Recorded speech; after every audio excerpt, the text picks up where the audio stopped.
നിങ്ങളുടെ ജീവിതത്തിൽ ഒരു പ്രശ്നം വരുമ്പോൾ 4 വശത്തേക്ക് ഓടി ബുദ്ധി കൊണ്ടും ശക്തി കൊണ്ടും അല്ല, ശാന്തമായിരിക്കുക. എന്നിട്ട് ആ വിഷയത്തെ ദൈവകരങ്ങളിലേക്ക് ഒന്നായിരിക്കുന്ന പോലെ ഏൽപ്പിച്ചു കൊടുക്കുക. കുറച്ചു നേരം പ്രാർത്ഥിക്കുക. കുറച്ച് കഴിയുമ്പോൾ നിങ്ങൾക്ക് മനസ്സിലാകും ആ വിഷയത്തിൽ ദൈവം ഇടപെടാൻ തുടങ്ങിയെന്ന്. ആരും ഇന്നുവരെ കാണാത്തൊരത്ഭുതം അവിടെ നീ കാണാൻ തുടങ്ങും. ഏത് അത്ഭുതം കാണാൻ തുടങ്ങും? ആരും ഇന്നുവരെ കാണാത്തൊരത്ഭുതം അന്ന് അവർ കണ്ടു.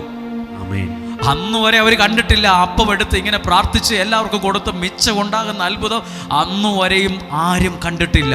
അന്നുവരെയും ആരും കണ്ടിട്ടില്ലാത്ത ഒരു അത്ഭുതം അവർക്ക് വേണ്ടി ദൈവം അവിടെ വച്ച് ചെയ്യാൻ തുടങ്ങി.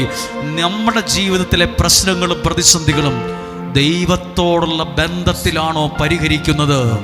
പിന്നെ ഒരു പ്രത്യേകതയുണ്ട്. പ്രാർത്ഥിക്കുന്ന എന്നെ, ആരാധിക്കുന്ന നിങ്ങളെ പലരും മണ്ടന്മാരായി